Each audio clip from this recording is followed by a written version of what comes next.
Aujourd'hui, une vidéo de correction du DNB blanc de 2025. 4 temps de correction. Premier temps de correction sur l'étude de documents en histoire. Deuxième temps sur le développement construit en géographie. Troisième temps sur la partie EMC. Et enfin, quatrième temps sur les repères. Commençons par l'étude de documents en histoire. Vous aviez deux documents, le premier qui était un texte, le voici, le deuxième qui était une affiche, et vous aviez cette question. Première question, présenter le document avec méthode. Donc petit point méthode, pour présenter un document, on utilise la méthode Candice. C'est pour contexte, c'est-à-dire la date plus le contexte d'écriture, l'auteur, la nature, le destinataire, pour qui est produit ce document, l'information, essayer de résumer ce qu'on comprend de ce document en une phrase, et enfin, d'où est extrait ce document, c'est-à-dire la source. De la méthode Candice, il faut absolument en faire une phrase. Utilisez la méthode Candice pour ne pas oublier des éléments, et après en faire une phrase. Voici une proposition de correction.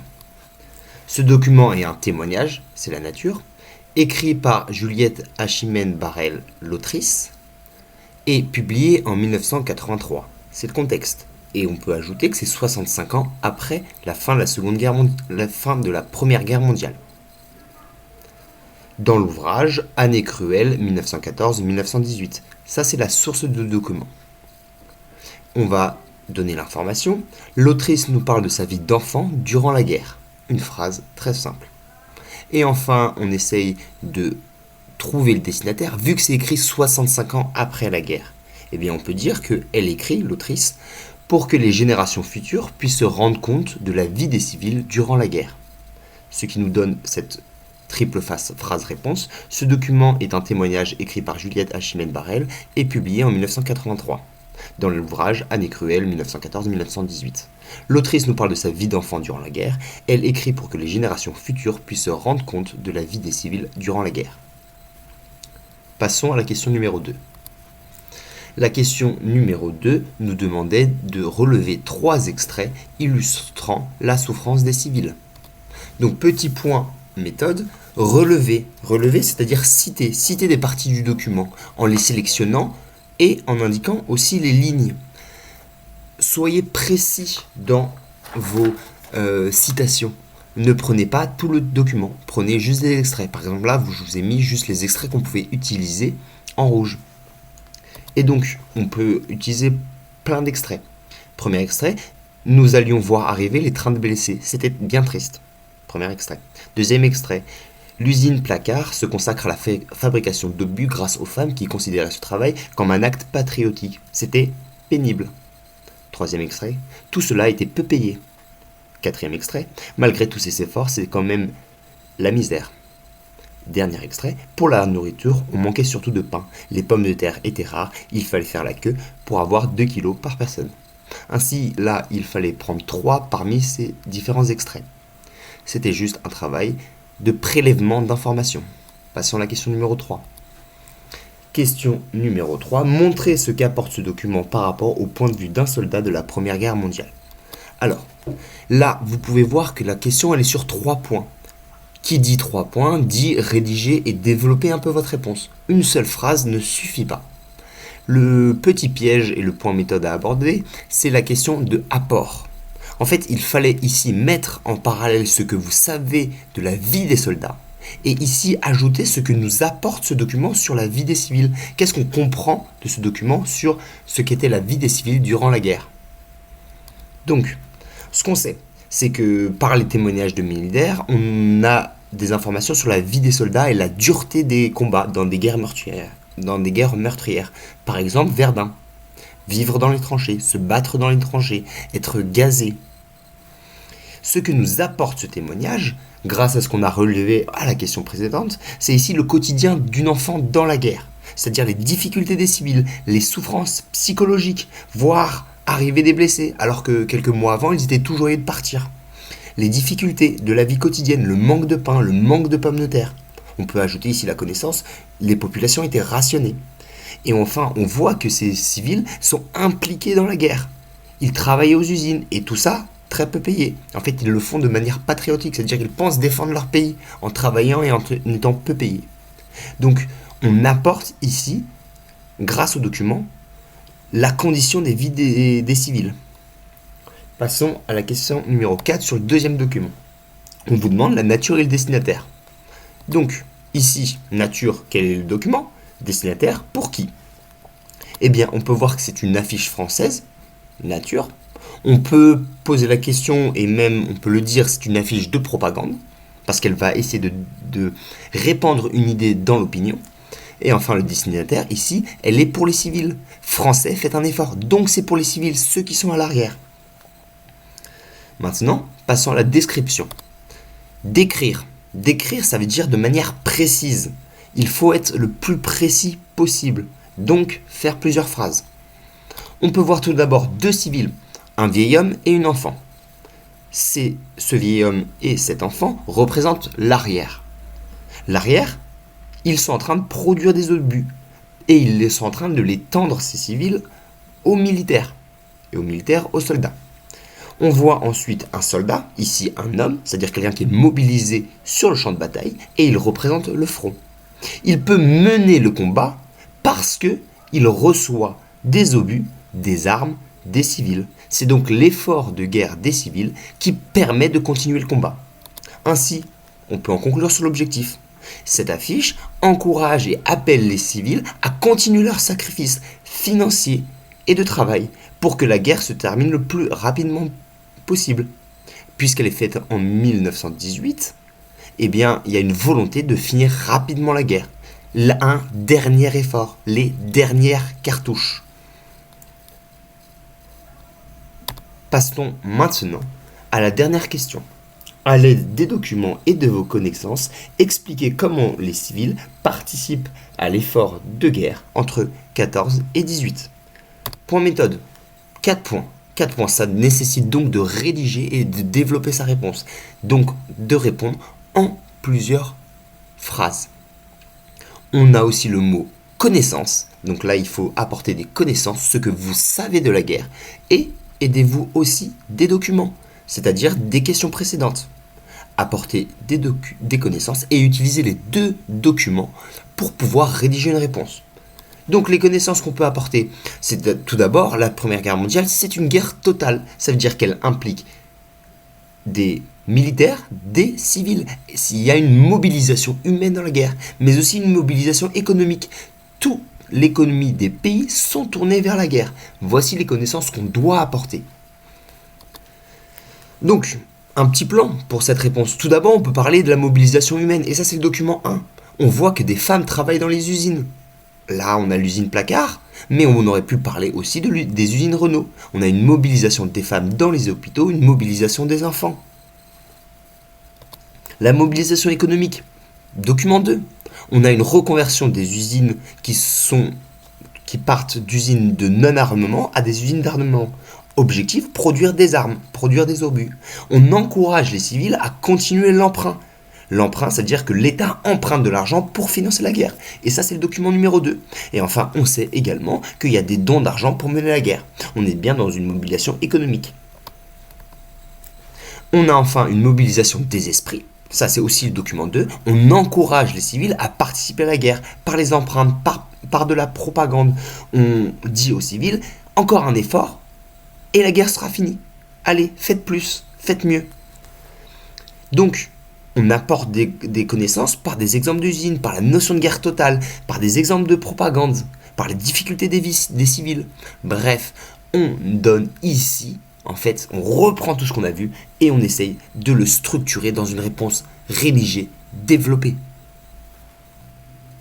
Donc, voici la partie sur l'étude de documents histoire. C'était pas très compliqué, mais il faut être précis dans les consignes.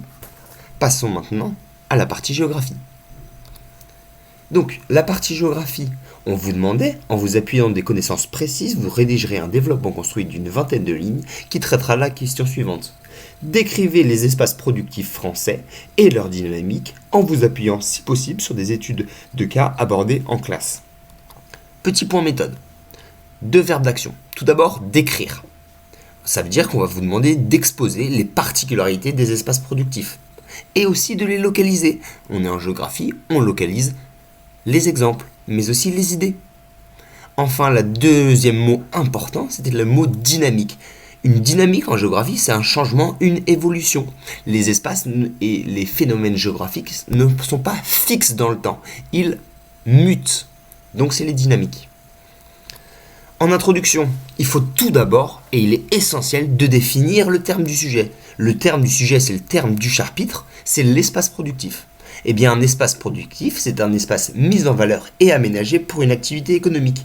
On peut rappeler aussi que l'activité économique est coupée en trois secteurs. Le secteur primaire, le secteur secondaire, le secteur tertiaire.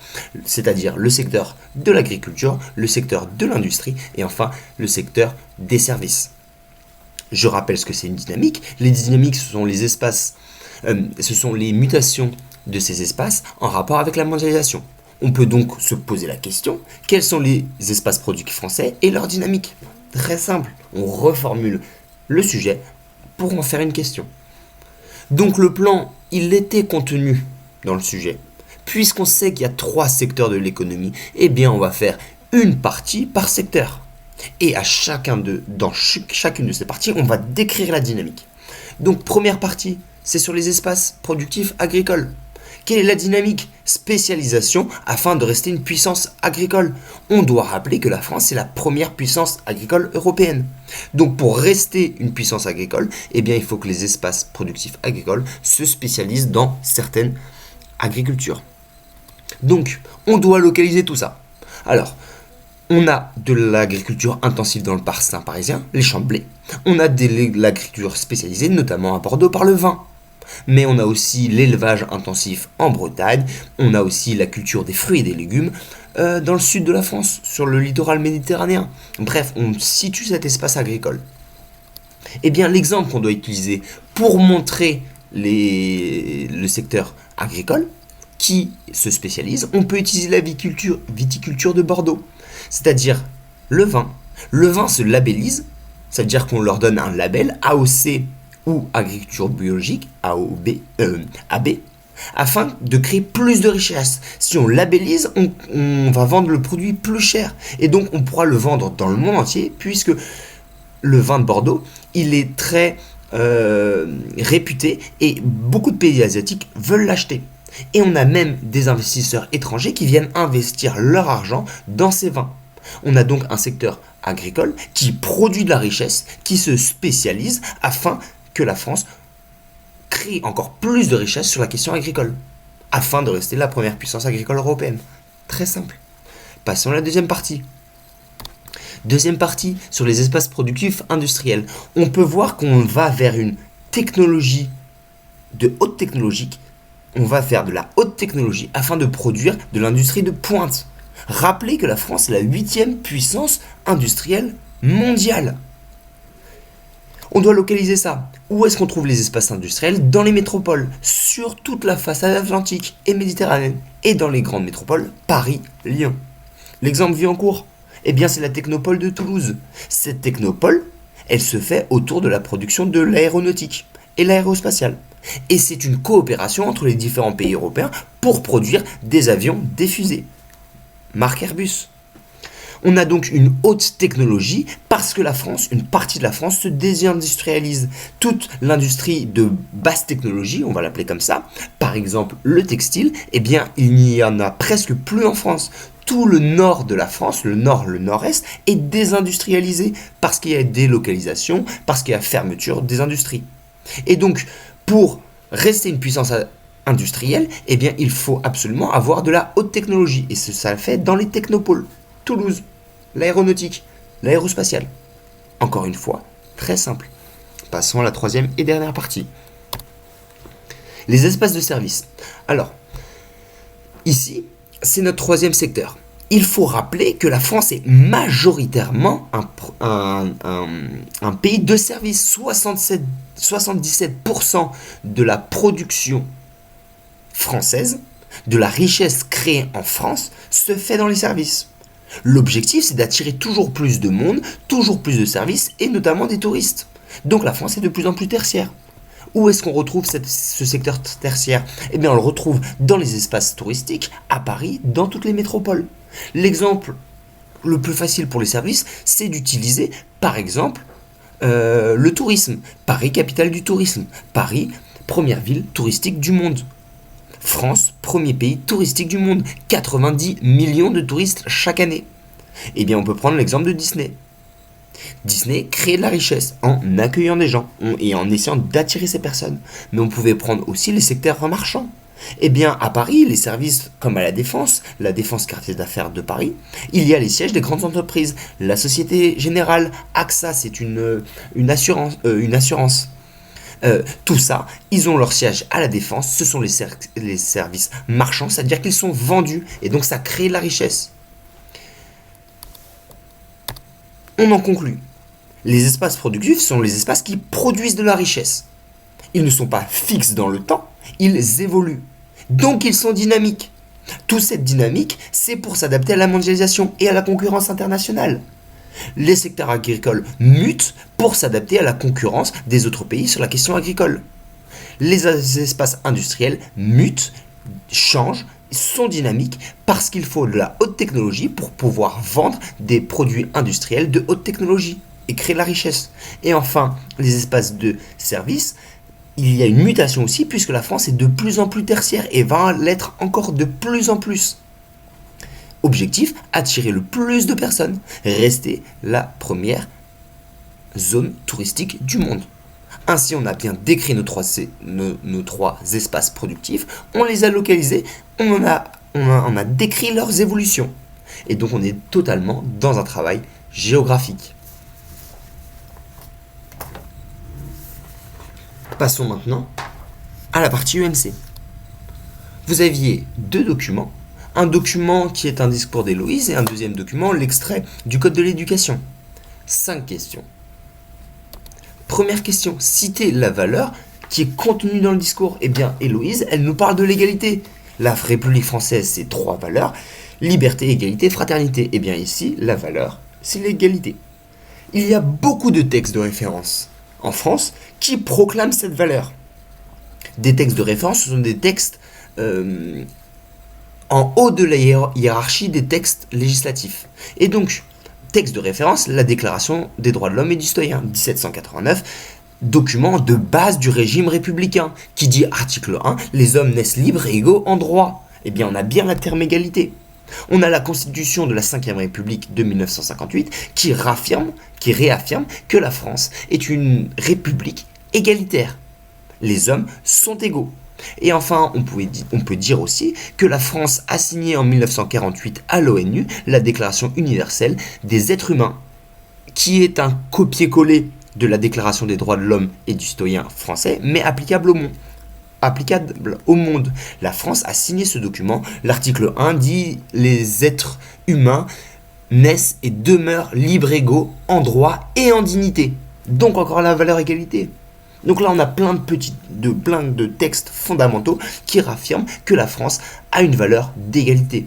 D'égalité entre les citoyens, d'égalité entre les habitants, d'égalité quelle que soit l'origine, la religion, le genre. La question numéro 3. On devait identifier 2 propositions d'Héloïse.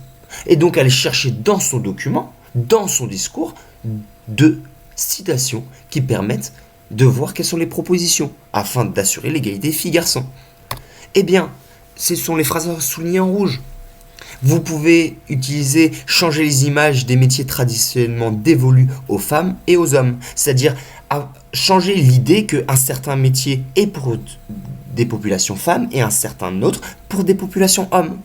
Constituer des vivriers de femmes et d'hommes dans toutes les filières. Ça veut dire avoir beaucoup de femmes, beaucoup d'hommes dans toutes les filières, qu'elles soient technologiques, professionnelles, générales. Enfin, organiser des rencontres avec des professionnels qui exercent des métiers à dominante scientifique et technique. On sait aujourd'hui que qui se tourne vers des métiers plutôt scientifiques, plutôt techniques, ce sont plutôt des hommes. Eh bien, avec la rencontre de personnes qui travaillent dans ces secteurs qui sont des femmes, eh bien, peut-être que ça va montrer aux femmes qu'elles peuvent tout à fait faire ce genre de métier. On devait ensuite, avec le code de l'éducation, montrer que ces propositions respectent le code de l'éducation. On peut voir que Héloïse veut faire en sorte que les systèmes éducatifs offrent plus de liberté, plus d'égalité entre les femmes et les hommes dans leur choix d'orientation. Et cela va totalement dans l'article L121.1 du Code de l'éducation, puisque ce Code de l'éducation nous dit que les collèges, les lycées, les écoles, ils favorisent la mixité et l'égalité, et notamment en matière d'orientation. Donc toutes ces propositions sont bien, elles respectent bien le Code de l'éducation. Enfin, dernière question. Attention, question à 4 points. Sur 10 points, ça veut dire 4 points, ça veut dire faut rédiger, faut développer votre réponse. Ici, on vous demande des actions concrètes. Pas seulement de citer des choses, mais essayer de réfléchir à qu'est-ce qu'on pourrait faire. Donc, ici, on doit rappeler que la République française est une république égalitaire, est une république qui promeut la liberté et la fraternité. Liberté, égalité, fraternité, les 3 valeurs de la République. On peut rappeler aussi que le Code de l'éducation dit que l'enseignement doit favoriser la mixité et l'égalité entre les femmes et les hommes. Ainsi, le collège est le lieu d'application de la mixité et de l'égalité. Et donc on peut faire plein d'actions. Par exemple, on pourrait faire une grande frise chronologique avec les grandes dates de la conquête des différents droits par les femmes. Par exemple, droit de vote, 1944. La France devient une réelle démocratie parce que les femmes qui étaient exclues du vote deviennent des citoyennes de plein droit par la conquête du droit de vote. On pourrait faire aussi des expositions au CDI, vu qu'on a peu de portraits féminins, que ce soit dans les manuels scolaires, mais aussi dans la vie de tous les jours, eh bien on pourrait faire une exposition au CDI avec des femmes. Et là, vous avez plein d'exemples de femmes. Vous en avez plein. Par exemple, Marie Curie. Marie Curie, une scientifique.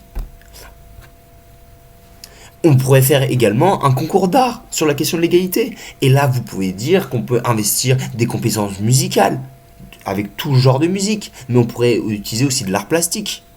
Et on pourrait faire en français des poèmes, tout ça pour faire un concours d'art avec peut-être un petit concours et lire quelle est la production la plus qui promeut le mieux la mixité et l'égalité. On pourrait le faire, on l'a fait dans le collège, dans notre collège, renommer les salles, et renommer les salles avec des femmes, avec le nom de femmes. Par exemple, Rosa Luxembourg, nom de la salle 303. Enfin, on peut reprendre un peu l'idée d'Héloïse, faire la rencontre avec des professionnels sur les métiers qui sont soit dévolus, on pense qu'ils sont dévolus aux hommes, par exemple mécanicien de voiture. On pense que ce métier est masculin alors que non, il n'est pas spécifiquement masculin. Et avec, par exemple, on invite des hommes qui font des métiers qu'on pense être des métiers de femmes, par exemple sage-femme. Eh bien, on peut le voir que si on fait la rencontre avec des professionnels qui font le métier qui est attribué soi-disant à l'autre sexe, eh bien on peut voir dans notre parcours professionnel qu'en fait on peut faire tous les métiers. Passons maintenant au repère.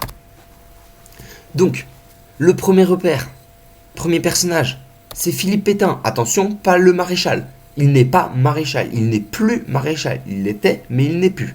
Le régime politique, c'est le régime de Vichy, un régime de collaboration. Et le pouvoir de la défaite française à la libération, donc de 1940 à 1944. Le deuxième personnage, Adolf Hitler, eh bien, son régime politique, c'est l'Allemagne nazie, le totalitarisme nazi.